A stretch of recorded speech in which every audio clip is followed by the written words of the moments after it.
호주가 10년 전 중국에 넘긴 다윈항을 되찾겠다고 밝히자 중국이 발끈하고 나섰습니다. 27일 중국 관영 환구시보는 호주가 다윈항을 강제로 회수한다면 큰 화근이 될 것이라고 경고했습니다. 지난 25일 중국의 샤오첸 주 호주 대사 역시 수익성이 없을 때 항구를 임대하고 수익성이 생기면 회수하는 건 윤리적으로 문제가 있다며 반발한 바 있습니다. 앤서니 앨버니지 호주 총리는 총선 선거 중인 지난달 4일 한 라디오 인터뷰에서 전략적 자산인 다윈항이 호주인의 손에 돌아오길 바란다고 말했습니다. 이후 앨버니지 총리가 이끄는 집권 노동당은 3일 총선에서 승리해 재집권했습니다.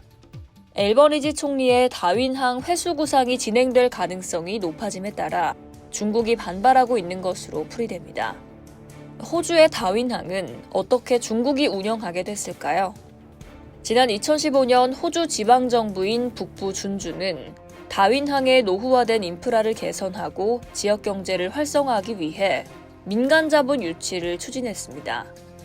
당시 다윈항은 연간 수익이 수백만 달러에 불과했는데요.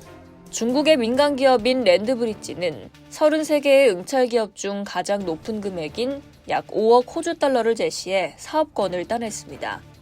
임대 기간은 총 99년입니다. 하지만 이후 호주와 중국과의 관계가 급속도로 악화하고 랜드브릿지가 중국 공산당과 연계된 것으로 알려지면서 호주 내에선 안보가 우려된다며 계약을 취소해야 한다는 주장들이 나왔습니다. 버락 오바마 미국 대통령도 미 해병대 기지가 있는 다윈항의 중국 기업 임대 계약을 미국에 사전에 알려주지 않았다고 호주 정부를 비판한 바 있습니다.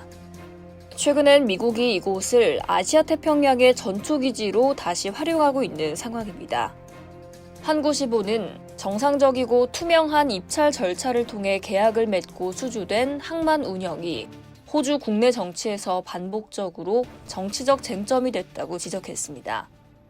그러면서 지난 10년 연방정부가 북부 준주에 관심이 없었던 상황에서 랜드브릿지 그룹은 사업적 이익을 넘어 적절한 지원을 제공했다며 8,300만 호주 달러 이상을 투자하고 항만시설을 개선해 입항선박의 총 톤수를 95.7% 증가시키는 등 다윈항의 체계적이고 긍정적인 변화를 가져왔다고 주장했습니다. 다만 다윈항 계약 파기가 현실로 이어질지는 미지수입니다. 호주는 2021년 미국으로부터 핵잠수함 기술을 이전받기로 하면서 프랑스와의 디젤 잠수함 공급 계약을 파기해 국제사회의 신뢰를 일부 잃었습니다. 해외 투자 유치를 통해 경제 번영을 꾀하는 호주가 일방적 계약 파기 행보를 이어가면 누적된 신뢰 손상은 상당한 부담으로 작용할 것으로 보입니다. 이상 여의도TV였습니다.